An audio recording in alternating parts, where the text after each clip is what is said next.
Creative Studies is sponsored by a grant from the Off-World Foundation.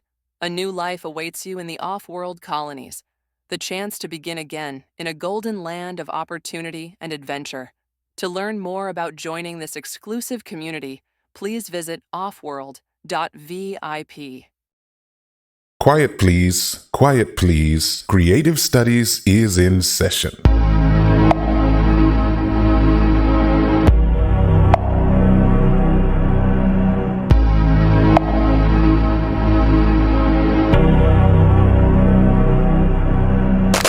Creative Studies. Studying is different in the 21st century.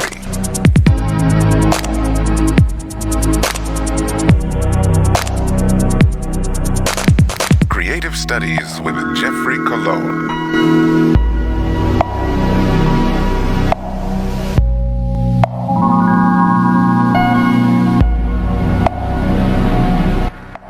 Study Group on Creative Studies. So there's this movie from 1988 that it's a cult film, but it's one that I keep referring to a lot lately. When it was made, it was in the genre of science fiction meets dark comedy. And it got a lot of attention because its main star at the time was a WWE wrestler. Well, at the time it was known as the WWF, but I digress. It was a WWE wrestler who had the starring role, which was, nowadays we wouldn't even bat an eyelash at that, but in the year 1988, that was pretty interesting. That movie is called They Live, and it was directed by the famous filmmaker John Carpenter. Now, Carpenter is mainly known for his movie series Halloween. But this movie, I think, has had the most lasting impression of all of his films. Of course, he did Escape from New York, Escape from LA, Big Trouble in Little China. Kurt Russell has cited him as the reason for why he has become so popular. Jamie Lee Curtis owes most of her career to him. And let's not forget, John Carpenter also used Deborah Hill, who was an amazing cinematographer. Now, They Live is interesting because the star is played by Rowdy Roddy Piper, the late and great Rowdy Roddy Piper. He plays this character named Nada. And Nada is basically a transient. He's a migrant. He's a loner. He's a drifter. And he ends up in Los Angeles looking for work. But he becomes awakened. And he gets more than what he bargains for. If we had to say it, he becomes, quote, woke, end quote, before that terminology became popular and, of course, is now weaponized. But he became woke about class consciousness at a time when not many people were speaking about class warfare. Again, this is 35 plus years ago. Now, if we labeled this in the proper place, in the proper genre, we would put it in the documentary section. And I think what's really fascinating is Nada, and a big part of this plot, is he finds this pair of sunglasses that he puts on, and it allows him to see the world for what it is. And what he sees are subliminal messages like obey, consume, conform, buy more stuff, watch more TV, give up on your dreams. Now, this film has really become a cult classic.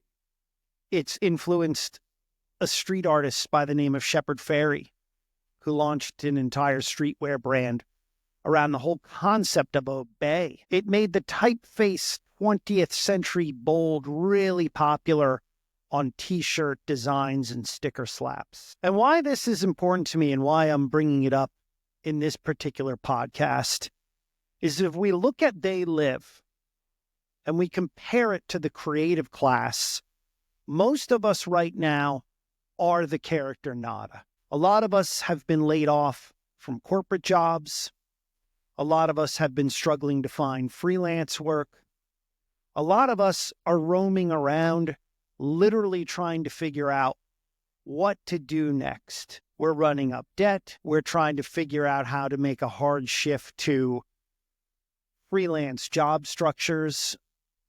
Maybe we have business ideas and we're trying to carry those out, and those are on longer timelines. In all of this, we're dealing with noise like AI everywhere. We're being told to obey all of these rules that people have foisted upon us the past couple of years.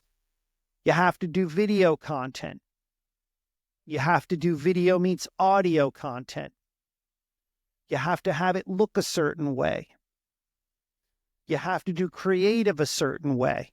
You have to express yourself a certain way. For creatives, 2025 really needs to be the year that many of us, like Nada, find our own sunglasses, put them on, and move beyond the handcuffs of best practices, the limits of corporate employment, the limits of systemization, and basically the limits of following trends and sticking with things that are the sure thing. Circa 2008, I think we could probably look back and say the social web, as we've known it, really started to swallow creativity.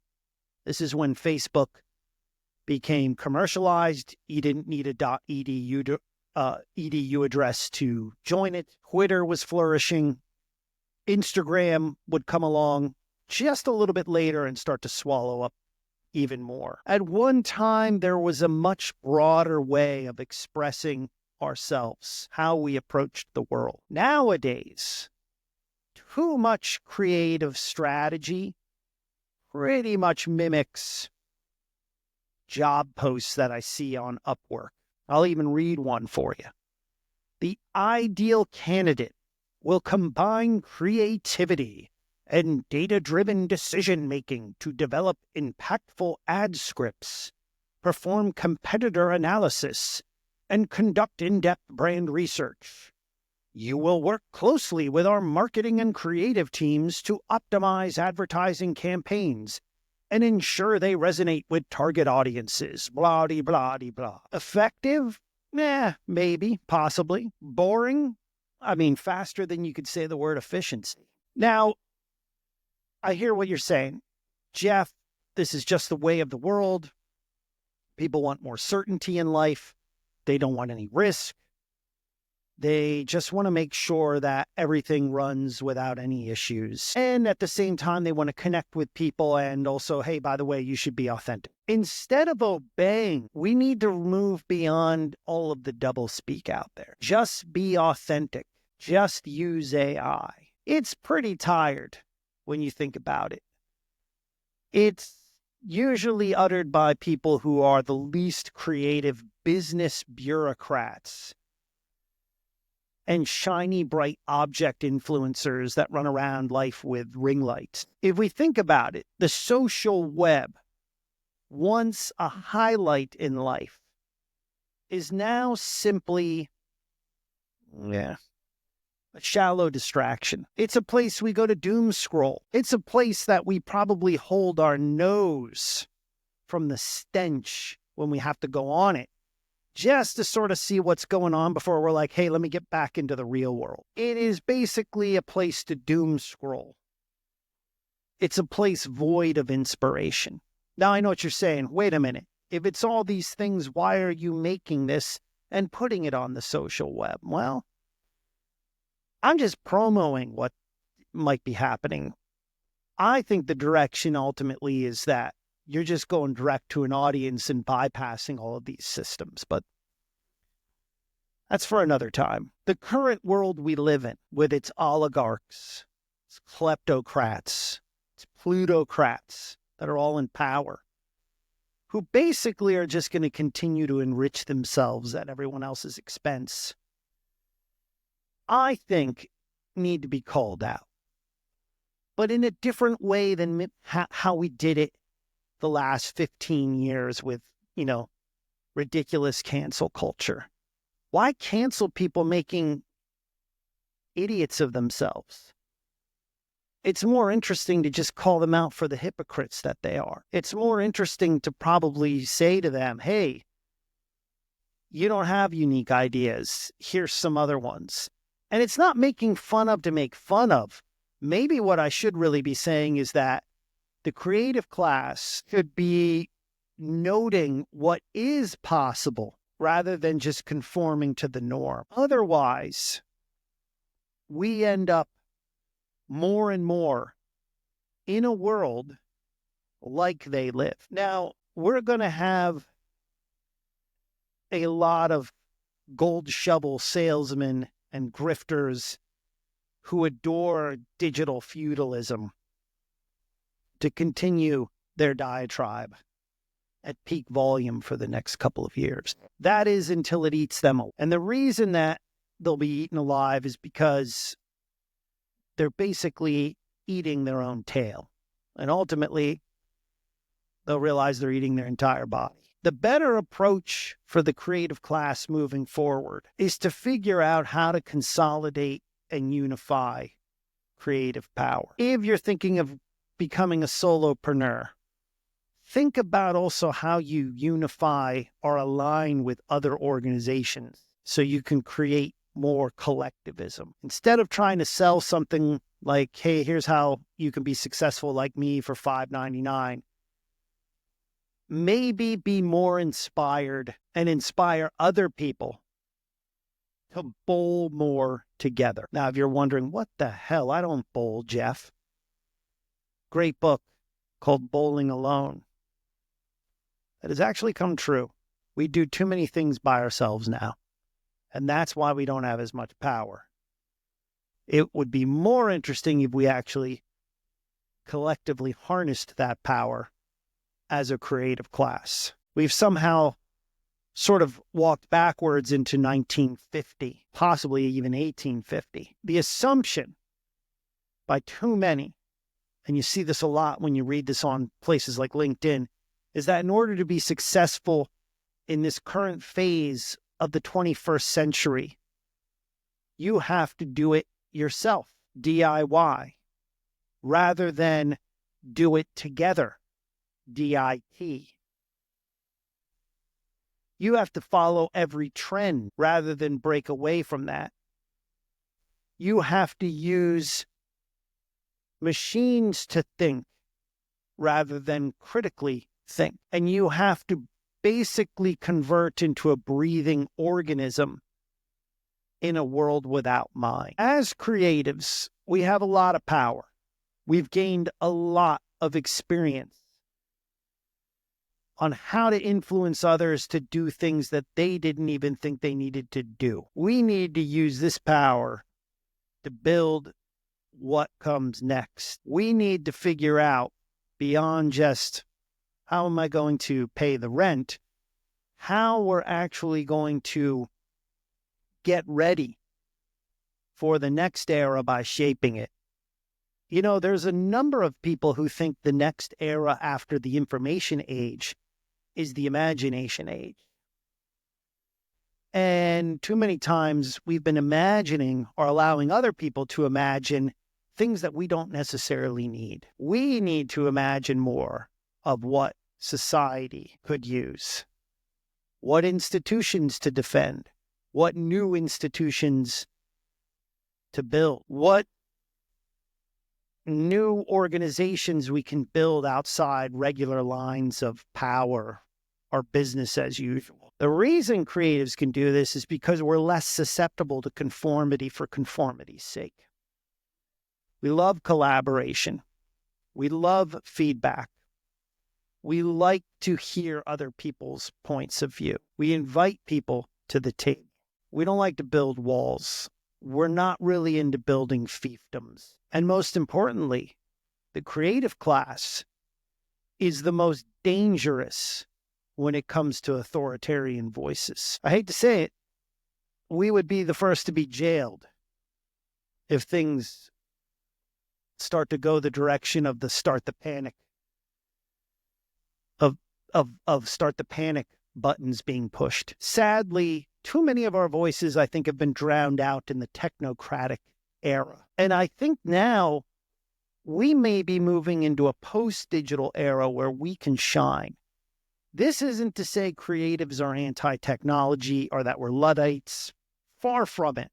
The question now is, what do we build that people actually want, that isn't a bunch of enshittification, to use that term? I honestly think that the world, even if we believe it's on this linear trajectory to nowhere, I honestly think that we can sort of push the index toward more happiness by offering alternatives. The command by business culture we see out there, and we're all familiar with it. Return to office 5 days a week. This is what you can do at your job. This is all the rules and regulations. And all we're trying to do is just build a graph that goes up and to the right with zero context on how we involve everyone. That can only sustain itself for so long. You cannot have a society of human beings where every man or woman is for themselves with a bunch of posturing. It just doesn't work. Humans, we haven't evolved to be that. There's a lot less opportunity for many of us now that tech has cannibalized creative outputs. A good example, I'm recording this podcast, AI will most likely edit it. This means that it will probably get worse before it gets better. The question is, how does it get better? And it gets better by offering alternative scenarios for what we've been dished out. There's this great book by Rutger Bregman called Humankind. And Bregman notes in it that even if everything feels awful, how you shape your view of the world is how people will behave within it. So if you watch other people and you say, everyone's an asshole, that's the feedback loop that you'll create. Everyone and everything will become an asshole. But if you change that mindset, if you create a feedback loop where you actually put to task, what can you make happen? That feedback loop will lead to a friendlier, more imaginative, and more creative world. And since the media is the message, how we control or ignore these echo chambers is going to dictate how we feel in this world. We can't just do it ourselves. We need society as a whole to join us on this creative ride. Now, the past couple of weeks, we've seen a lot of division. We'll see more of that as months in front of us come at us. More people trying to divide. More people trying to conquer using idiocracy, algorithms, and control. Social media empires are taking on this more of a dear leader vibe day by day. But instead of burying your head in the sand, I want to give you an ultimatum. I want you to go out there and resist by playing that game, by being more ironic, by pushing back and sort of making a joke out of what people are doing, by calling out hypocrisy with humor. Humor makes people laugh and makes them actually question, maybe this is not the way forward. It's a lot better than just straight up name calling. And while we do that, I want people to think more about how you gather in person, how you gather digitally, maybe not in all the places that you're used to gathering, how you carry out more in-person communication, more humor, more laughing together, more local support of small businesses every day of the week, and not just on a Saturday one time a year. More alternatives. Ultimately, if we take this back to the plot of They Live, not a one at the end, because he didn't sell out. He didn't give in to what he was being sold. He thought of a larger need for the others around him. He was looking at how to help the greater future, not just himself. To quote one of the characters in the movie, when Nada discovers, oh, wow, this guy's, he's a sellout. The man answers, well, we all sell out every day. Might as well be on the winning team. Sure, people may try to persuade, swindle, or buy you. What we need to be good at as creatives is holding the line and noting that we're not for sale. We need to encourage more alternative paths, more independent paths. Independent in the sense of being outside traditional systems of power that are more human, that have more integrity. The creative class is best suited to help others see the hypocrisy in the world in front of them right now and speed up that timeline for humanity to finally find our true authenticity as a human collective. We may need, and probably will, an entirely new economy where everyone thrives, instead of this convenience built on fees economy, where only the wealthy can pretty much afford the luxury goods. That time is now. Remember this: they live only if we stay asleep. I'm Jeffrey Colon. Thanks for listening. Living at today's non-stop pace, it's harder than ever to stay fresh. Creative Studies. Studying is different in the 21st century.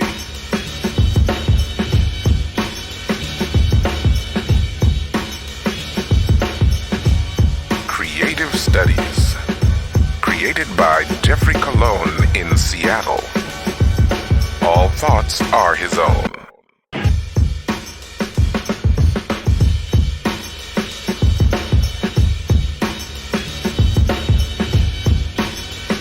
Check out our t-shirts and hoodies at creativestudies.store.